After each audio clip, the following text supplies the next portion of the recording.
rayuwarki? Ni na aro ne daga wajen mahaifiyata. Ba ta da wani buri illa ta ga nayi karatu har digiri. To ina zuwa. Kai Mahmud, me ka fi so a rayuwarka ka zama? Ba ni da wani buri face Allah ya cika min wannan burin na zama mawaki.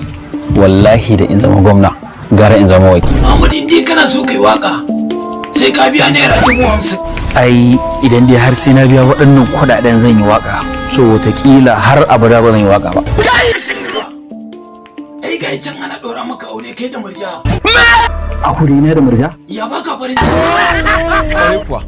Mama, kin yi gagarumin kuskure da kika ɗaura wannan auren da Mahmud. Ni za ka gaya mu cewa na yi babban kuskure? Ni za ka tsaya a gabana kana tsukan lamura na? Allah ya baki hakuri. To kai yaron mai gari kiji ko ɗan mai gari? Ka cire Sumayya a ranka kuwa? Cikin damuwa. Ka cire Sumayya a ranka kuwa? Haka ina ƙoƙarin cire ta a cikin zuciyata. Da kyau. Kai.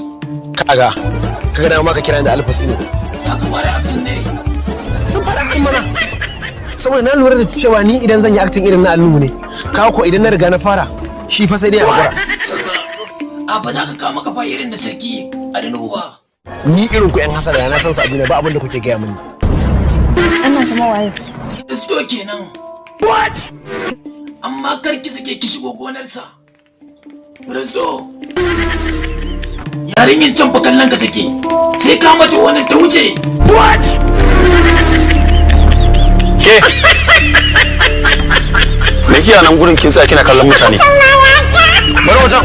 Sa kina kallon mutane. Ku rattaba mana subscribe sannan ku danna kararrawa. Haka zalika ku san bada mana like, ku saburbudo mana sharhi sannan ku yada wannan dauka.